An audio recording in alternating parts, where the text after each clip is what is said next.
दोस्तों, पिछली कुछ वीडियोस में हमने सल्तनत उस्मानिया के पहले सुल्तान उस्मान गाजी और दूसरे सुल्तान यानी उनके बेटे ओरहान गाजी के बारे में बात की थी। दोस्तों, आज के इस वीडियो में हम सल्तनत उस्मानिया के तीसरे सुल्तान मुराद अव्वल के बारे में बताएंगे, जो कि ओरहान गाजी के बेटे थे। वैसे तो तीसरा सुल्तान ओरहान गाजी के बड़े बेटे सुलेमान पाशा को बनना था, लेकिन सुलेमान पाशा की घोड़े से गिरकर मौत हो गई थी। इसलिए ओरहान गाजी के छोटे बेटे मुराद अव्वल सल्तनत उस्मानिया के तीसरे सुल्तान बने। मुराद अव्वल के वालिद ओरहान और मां नीलोफर खातून थीं। मुराद अव्वल 29 जून 1326 को पैदा हुए थे। मुराद 1362 ईस्वी में अपने वालिद ओरहान की वफ़ात के बाद सुल्तान बने। मुराद पहले ऐसे सुल्तान थे जिसने अपने नाम के आगे सुल्तान लगाया। इससे पहले नाम के आगे सरदार, गाजी या बे लगाया करते थे। मुराद अव्वल एक बहादुर, दीनदार और एक हक पसंद इंसान थे। हुकूमत संभालते ही मुराद अव्वल ने अपनी आंखें यूरोप पर जमाई, जिसकी शुरुआत उनके बड़े भाई सुलेमान पाशा ने यूरोप के एक शहर कैलीपोली को फतेह करके की थी। लेकिन यूरोप पे हमला करने से पहले मुराद अव्वल को ये खबर मिली कि किरमान के अमीर ने बगावत कर दी है, तो मुराद अव्वल ने सबसे पहले इस बगावत को कुचला। उसके बाद उन्होंने यूरोप की तरफ रुख किया। जिस वक्त उस्मानी यूरोप पर हमला कर रहे थे, उस वक्त वहाँ के ईसाई दो गिरोह में बटे हुए थे। जब एक गिरोह की शिकस्त होती तो दूसरा गिरोह जश्न मनाता। ईसाई एक तरफ पापाए रोम और दूसरी तरफ पोप फ्रांसिस में बटे हुए थे।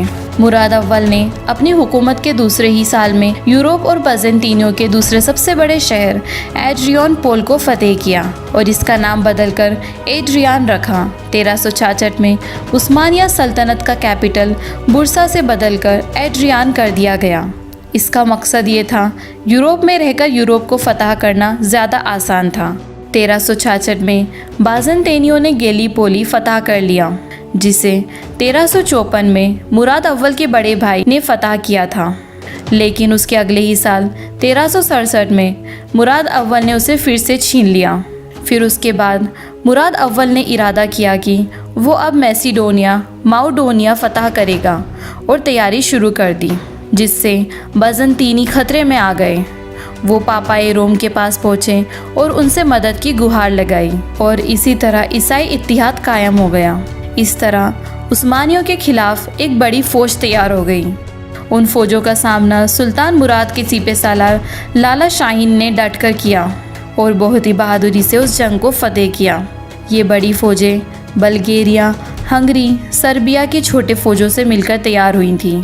इस जंग के बाद उस्मानी बल्गेरिया और सर्बिया के इलाकों पर भी हुक्मरानी करने लगे। अब बल्गेरिया, कुस्तुनतुनिया सुल्तान मुराद को सालाना टैक्स देने लगे। सुल्तान मुराद अव्वल के बेटे साउजी ने सुल्तान की गैर मौजूदगी में बाजेंटीनी बादशाह जॉन V के बेटे निकोस के साथ मिलकर अपने बाप के खिलाफ बगावत कर दी। जब सुल्तान जंग से वापस आए तो उनके बेटे साउजी के सारी हिमायती फौजी सुल्तान के डर से वापस सुल्तान की तरफ आ गए और साउजी अकेला रह गया। सुल्तान ने उसे सख्त सज़ा देने का फैसला किया। उसकी आंखों में पिघला हुआ शीशा डाला और बाजेंटीनी शहंशाह को पैगाम भेजा कि वो भी अपने बेटे के साथ यही सलूक करें। अब उस्मानियों का पूरे यूरोप पर कंट्रोल हो गया था। दूसरी तरफ अनातोलिया में उस्मानी तौकत तक पहुंच गए थे। 1390 में उस्मानी और ईसाइयों में एक बहुत बड़ी जंग हुई, जिसे जंग कोसोवा के नाम से भी जाना जाता है। इस जंग को मुराद ने बहुत ही बहादुरी से फतेह किया।